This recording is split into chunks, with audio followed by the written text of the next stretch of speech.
इसका मंचन किया था और उन्होंने भी नए नए प्रयोग किए थे। यहाँ आप लोगों ने संगीत का प्रयोग जो किया है बहुत अच्छा किया है।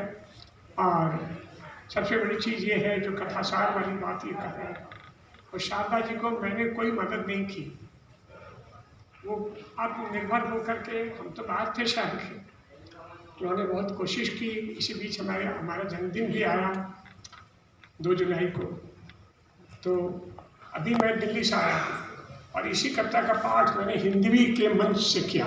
हिंदवी एक ऑनलाइन है, उसके मंच से मैंने किया 30 जुलाई को।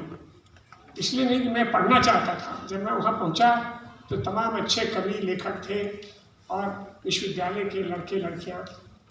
तो ये बहुत अच्छी बात है कि आप लोगों ने पटना के रंगमंच को एक नई प्रस्तुति दी, वो सबसे बड़ी बात है। तो आपने नई प्रस्तुति दी और यहाँ हमारे साथ के हमारे अनुज, बहुत प्रख्यात कवि यक्षिणी के लेखक डॉक्टर विनय कुमार जी बैठे हैं। आपको याद होगा कि यक्षिणी का मंचन जब संजय उपाध्याय जी के निर्देशन में हुआ तो वो भी अद्भुत था। कोई चीज़ अंतिम नहीं होती, और वो भी आए थे देखने के लिए, सपरिवार आए थे। तो नाटक ऐसे ही है, नाटक करना हमेशा कठिन रहा है और वो हमेशा कठिन होता जाएगा। जैसे जैसे दुनिया जो है वो नवरस से दूर जाएगी, नाटक खेलना और भी कठिन हो जाएगा। जब वो नवरस आता है किसी नाटक में तो वह नाटक पूर्ण होता है। पहले जो बड़े मंच थे, आप सोचिए कि जब तुगलक खेला गया तो उसके लिए किला जो है, टूटा हुआ किला, उसको मनोहर सिंह ने कहा कि यही खेला जाएगा, कानून जी ने वो कहा। और उसमें बड़े बड़े जो ओम शिवपुरी जैसे लोग, ओमपुरी जैसे लोग, कितनी बड़ी टीम थी आप सोचिए।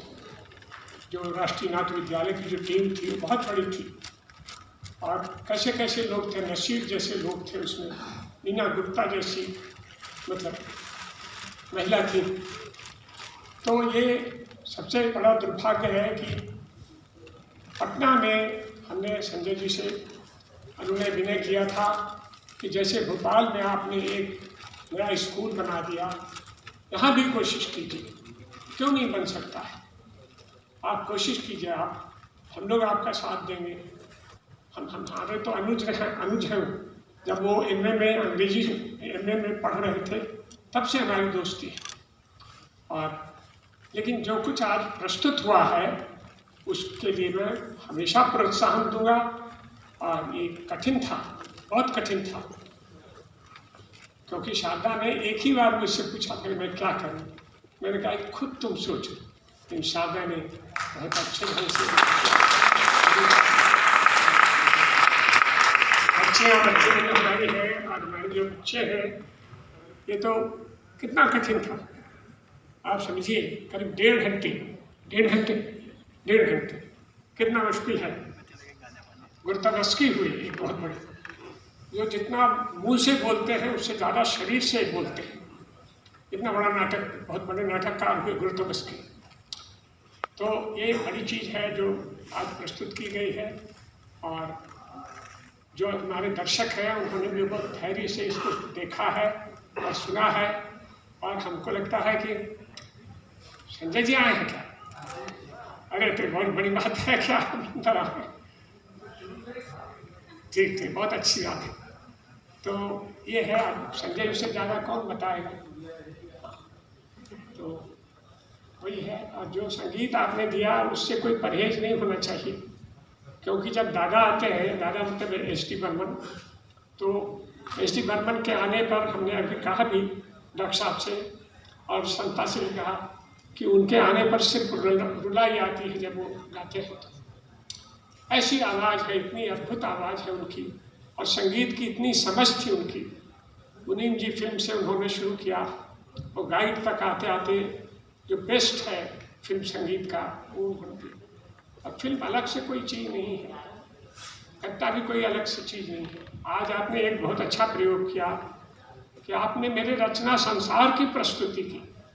कई कविताओं से कुछ पंक्तियाँ ले ली, कई कविताओं से कुछ पंक्तियाँ ले ली, कई कविताओं से कुछ पंक्तियाँ ले ली। ये अपने आप में जिसका भी मतलब ख्याल था वो बहुत अच्छा था, बहुत बढ़िया था, बहुत अच्छा था। मैं अपनी ओर से बधाई दूंगा, इसलिए कि जो कुछ हो रहा है अभी नाटक की दुनिया में, उसको एक जगह जाके आपने हस्तक्षेप किया है और बहुत गहरा हस्तक्षेप किया है, और मैं आप लोगों को आशीर्वाद। धन्यवाद सर। हम कलाकारों को पहला परिचय लेखक से ही होता है, क्योंकि कहानी नाटक उन्हीं की शुरुआत होती है। खैर, मैं पात्र परिचय करवा दूं आपको। तो लड़की एक की भूमिका में थी श्रेया मयंक। जोरदार तालियों से आप इनका अभिनंदन और स्वागत करते रहे। लड़की 2 पूजा कुमारी। लड़की 3 टुम्पा उर्फ कोमल। तो ये थी 3 लड़कियां, बाकी लड़के। अभिनेता 1 ब्रजेश शर्मा जी। अभिनेता 2 राजकुमार उर्फ राजभूमि। अभिनेता 3 अभिषेक आनंद। अभिनेता 4 शशांक कुमार। अभिनेता 5 दीपक कुमार और अभिनेता 6 कुणाल किशोर। तो ये थे मंच पर के कलाकार। एक बार जोरदार तालियों के साथ इनका स्वागत कीजिएगा। तालियां बजाना हमेशा आप लोग कंजूसी करते हैं, नाटक देख लेते तालियां नहीं बजाते। बहुत बहुत धन्यवाद। और मंच पर एक मैं आपको रूबरू करवा दूं। मंच व्यवस्था ब्रजेश शर्मा, वस्त्र विन्यास श्वेता श्रीवास्तव, रंग वस्तु सेट डिजाइन प्रवीण नागदेव। ये MPSD से पास आउट है 2012 के। एक बार उनके लिए भी जोरदार तालियों के साथ। सहायक दीपक कुमार, सेट निर्माण सुनील कुमार शर्मा, सुनील भैया। सहायक बैजू मिस्त्री, प्रकाश परिकल्पना जय कुमार भारती।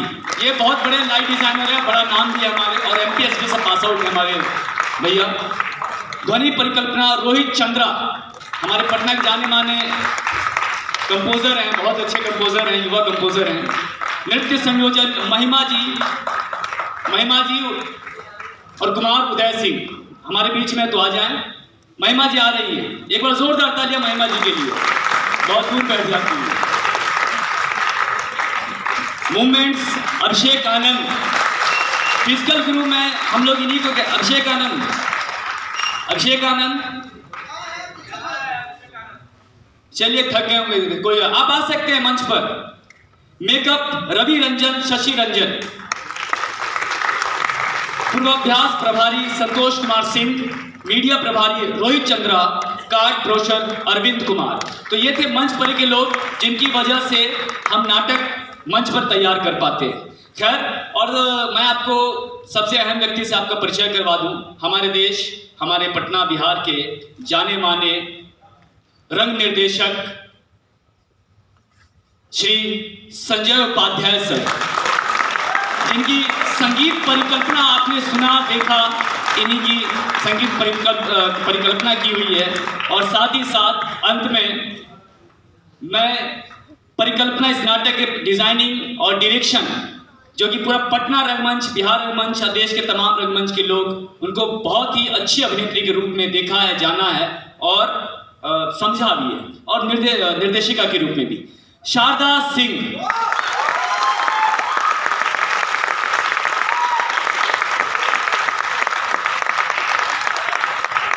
और ये थी इस प्रस्तुति के मुख्य आयोजक थे सवेरा समाज कल्याण समिति के सचिव राजेश कुमार भैया भी हमारे बीच उपस्थित हैं। उनके लिए एक बार जोरदार तालियां। तो ये इनकी संस्था है। और ये थी प्रस्तुति पटना की प्रस्तुति, जिसका नाम आप लोग जानते हैं। एक बार जोर से बहुत बता दीजिए इस नाटक का नाम। आगे भी लड़कियां। बहुत बहुत धन्यवाद। अब मैं सर को देना चाहूंगी। अब क्या बोलना, तुम तो बहुत कुछ बोल दिए और इसलिए अब कुछ बोलने के लिए रह नहीं गया है। मैं तो अक्सर बोलता हूँ कि नाटक बोलता है। तो आज जो आपने काव्य कृति को मंच पर रूपांतरित होते हुए देखा, इसकी रंग भाषा में तब्दील होते हुए देखा, कविता की भाषा को, तो ये अपने आप में एक नई रंग भाषा है। और जी, मैंने 93 में किया था। धनवा जी ने कहा कि आपने जब किया था 93 में किया था। 90 में मैं पास आउट था, वहाँ NSD से पास होकर निकला था और 93 में उसको किया था, लेकिन इतना बढ़िया नहीं किया था। तो किया था लेकिन, और मैंने कोशिश की थी, और वो 45 मिनट का था। हाँ, उस नाटक को देखने के लिए बंसी कौल जी भी आए थे, तो उन्होंने पहली बार देखा। इनफैक्ट मेरा परिचय बंसी कौल जी से उसी वक्त हुआ था। बहरहाल तो आपने एक नई भाषा को बनते हुए देखा, और मुझे लगता है कि जिस तरह से कहानी का रंगमंच, ये प्रयोग, जैसे 3 धर्मी है ना नाटक में, तो लोक धर्मी, नाट्य धर्मी और प्रयोग धर्मी। तो प्रयोग धर्म के तहत इस तरह का प्रयोग, जैसे कविता का रंगमंच, कहानी का रंगमंच, अखबारों के कतरनों का रंगमंच, डायरी में के पन्नों का रंगमंच, इस तरह के होता है, वो तो हम लोग करते ही रहते हैं, और उसकी बहुत पुरानी परंपरा है, लंबी परंपरा है। तो वो तो उसको भी करते रहना चाहिए, और नाट्य विधा के विद्यार्थी होने के नाते हम लोगों को हर तरह के जॉनर के नाटकों को करना चाहिए। तो शारदा ने भी मुझसे बहुत रिक्वेस्ट किया कि आप कुछ बताइए मैं क्या करूं। तो धनवा जी की तरह मैंने भी कहा कि तुम खुद करो, और मैं पिछले 2 महीने से बाहर हूँ। 1 महीना भोपाल में रहा, 15 दिन गोरखपुर में रहा, 15 दिन बनारस में था, यानी कि लगातार मैं 2 महीने से बाहर हूँ। 3-4 दिन पहले आया हूँ। तो हाँ, इसमें संगीत का कुछ प्रयोग है। तो मेरे कुछ पुराने नाटकों के 2 गीत थे। एक तो हब्बा खातून की पोइट्री थी, वो मेरे फूलों के राजा आजा, अब तो आजा रे आजा। तो वो गाना हब्बा खातून का है बेसिकली, जिसको मैंने किया था LSR में, लेडी श्री राम कॉलेज दिल्ली में, उन बच्चियों के साथ हब्बा खातून के ऊपर किया था। तो उसी का वो अंश था, तो जो मैंने कहा कि शायद इस नाटक में फिट हो, और मुझे लगता है कि बड़ा ही अच्छा उसका प्रयोग हो गया। और एक और है, मैं गंगा में खूब खूब तैरना चाहती हूँ, एक झुंड बकरी के पीछे भागना चाहती हूँ। ये जो कविता है उषा किरण खान जी ने कहाँ गए मेरे उगना नाटक में इसका नहीं, हीरा डोम नाटक में इसका प्रयोग किया था मैंने। तो उन 2 गानों को, वो तो पुराने थे, लेकिन एक गाना जो आखिरी जो कविता है, छठी कविता, जो छठवां अंश, जो भागी हुई लड़कियों का सबसे आखिरी अंश मैंने कंप्लीट कंपोज किया। और एक देखा कि एक अतुकांत और ब्लैंक वर्स की पोइट्री है, इसको भी मुझे अच्छा लगता है अतुकांत कविताओं को कंपोज करना, और तुकबंदी तो होते ही रहता है, तो बड़ा आसान सा तुकबंदी हो जाता है, लेकिन अतुकांत कविता को कंपोज करना अपने आप में एक, और शास्त्रीय पद्धति को ध्यान में रखते हुए, ये नहीं कि उसको